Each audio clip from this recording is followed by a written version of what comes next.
अगर हम बात करें अन्नामलई की, अगर हम बात कर रहे हैं तो भाई अगर वो आप कह रहे हैं कि भाई अपना एक कोई राजनीतिक पृष्ठभूमि नहीं है, कोई इस तरह का जनाधार नहीं है, आपके पास कोई सक्सेस स्टोरी भी नहीं है, क्योंकि आपको जब पार्टी ने सब कुछ पूरा फ्री हैंड दिया था, खबरें तो आपने खूब बटोरी थी, सुर्खियां आपने खूब बनाई थी, सपोर्ट भी ऐसा था कि अमित शाह और प्रधानमंत्री नरेंद्र मोदी आपकी यात्रा में साथ खड़े नजर आ रहे थे, लेकिन आपने डिलीवरेबल्स नहीं दिए थे। तो ऐसे में अन्नामलई के वाकई में एक इतना बड़ा रिस्क ले सकते हैं कि अपनी अलग पार्टी बनाएं, और दूसरा ये कि भाई डीएमके के साथ वो जा नहीं सकते हैं, जाहिर सी बात है, उनके खिलाफ ही उनका पूरा का पूरा कैंपेन है, पूरी की पूरी राजनीति है। एआईडीएमके से उनके क्या रिश्ते हैं वो पूरी दुनिया को पता है। उन्हें तो वो अध्यक्ष की कुर्सी पर बर्दाश्त नहीं थे, उनको उनके साथ गठबंधन बर्दाश्त नहीं था। तो ऐसे में अन्नामलई के पास विकल्प सिर्फ एक ही बचता है कि वो एकला चलो की राह पर चलें। तो क्या उनके लिए ये मुमकिन होगा? देखिए, मुझे लगता है कि अन्नामलई अभी तमिलनाडु में अपने आप को टटोल रहे होंगे। वो देख रहे होंगे कि तमिलनाडु की जनता में और तमिलनाडु में उनकी क्या भूमिका है। जो चुनाव परिणाम अभी तमिलनाडु की विधानसभा का आया, उसमें ये साफ हो गया है कि द्रविड़ पॉलिटिक्स तमिलनाडु से बाहर निकल रही है। अब तमिलनाडु की जनता द्रविड़ पॉलिटिक्स के बाहर देख रही है। जिस तरीके से एआईडीएमके के अंदर टूट हुई है चुनाव परिणाम आने के बाद, जिस तरीके से एक बड़े धड़े ने मुख्यमंत्री विजय का समर्थन कर दिया, और डीएमके जिस तरीके से चुनाव कमजोर हो गई है, स्टालिन खुद चुनाव हार गए, तो मुझे लग रहा है कि अब वहाँ पर अन्नामलई को ये लग रहा होगा कि विजय भी नए अचानक से फिल्म अभिनेता थे और राजनीति में आकर वह मुख्यमंत्री बन जाते हैं, उनका भी कोई बड़ा राजनीतिक बैकग्राउंड नहीं है। तो अन्नामलई अपने आप को तमिलनाडु की राजनीति में एक अल्टरनेटिव के रूप में देख रहे होंगे कि अगर मैं एक अपना राजनीतिक दल बनाता हूँ, तो हो सकता है कि जैसे विजय ने अपना एक राजनीतिक दल बनाया एक्टर के रूप में, वो मुख्यमंत्री बन गए, ऐसे हो सकता है अगर मैं राजनीतिक दल बनाता हूँ भारतीय जनता पार्टी से अलग होकर, तो आने वाले दिनों में एआईडीएमके का जो कैडर है या डीएमके का जो कैडर है, जो इन दोनों से नाराज है, इनके करप्शन से नाराज है, इनके वंशवाद की राजनीति से नाराज है, ऐसा कैडर मेरे साथ जुड़ सकता है। और मुझे लगता है कि शायद अभी अन्नामलई ये देख रहे हैं कि भविष्य में उनकी राजनीति क्या हो सकती है, और भारतीय जनता पार्टी से उनकी बातचीत हुई होगी। मुझे लगता है भारतीय जनता पार्टी ने हो सकता है उनसे कहा होगा, और मुझे इस बात की संभावना लग रही थी कि जो भारतीय जनता पार्टी के राष्ट्रीय अध्यक्ष नितिन नवीन है, उनकी टीम में भी आने का उनका चल रहा था कि राष्ट्रीय महासचिव लेकर आएंगे।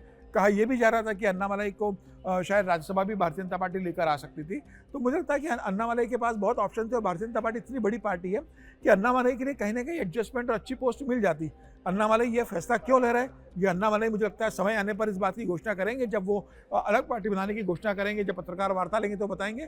मुझे लगता है कि जल्दबाजी में लिया गया कदम है। ये अभी भी रिवर्स हो सकता है कि भाई अभी सस्पेंस है, अब यू नेवर नो, ठीक है, मतलब वो नाराजगी हो सकती है, उनकी प्लानिंग हो सकती है, या प्लानिंग वगैरह सब हो चुकी है, बस अब औपचारिक अनाउंसमेंट बाकी है।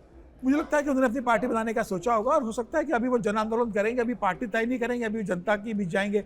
जैसे भारतीय जनता पार्टी के प्रदेश अध्यक्ष रहते हैं, उन्होंने एन मन एन मक्कल पदयात्रा निकाली थी, हो सकता है वो अभी कोई पदयात्रा निकाले, कोई रथ यात्रा निकाले, कोई जनसंवाद का कार्यक्रम निकाले, पूरे तमिलनाडु का दौरा करे, और फिर जनता से मिलने वाले उत्साह प्रतिशत के बाद वो ये तय करे और अपना नया कोई राजनीतिक दल बनाए।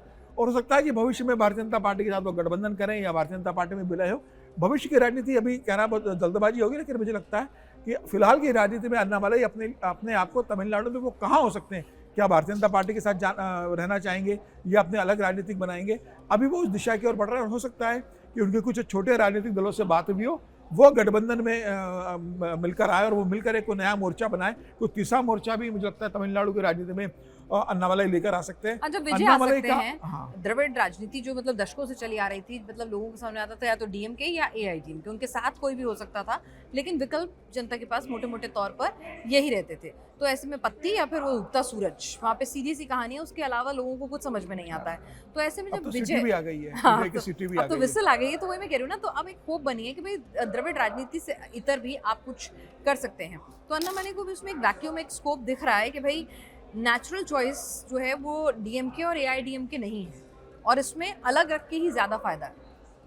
देखिए, अगर अन्नामलई को यह लग रहा है कि विजय रातों रात मुख्यमंत्री बन जाते हैं एक्टर, तो विजय के पास एक फैन फॉलोइंग थी, एक सुपरस्टार होने के कारण। अन्नामलई के पास संगठन नहीं है, पार्टी का नाम नहीं है, कोई लोकप्रिय चेहरा नहीं है। आप पार्टी बनाओगे तो आपके पास संगठन होना चाहिए। आज भारतीय जनता पार्टी भले ही चुनाव में नहीं जीती हो, भारतीय जनता पार्टी के पास पूरे तमिलनाडु में अगर संगठन बना हुआ है, प्रधानमंत्री मोदी जैसा लोकप्रिय चेहरा, अमित शाह जी से एक सफल रणनीतिकार वहाँ पर है, संघ का जमीन स्तर में तमिलनाडु में बहुत अच्छा काम है। तो अन्नामलई अगर भारतीय जनता पार्टी के साथ जुड़कर जमीन स्तर पर काम करेंगे और पार्टी में रहेंगे, तो मुझे लगता है कि उनका भविष्य ज़्यादा बेहतर होगा। अपने दम पर वो बहुत बड़ा कोई चमत्कार तमिलनाडु में करेंगे, मुझे इसकी संभावना बहुत कम नज़र आती है।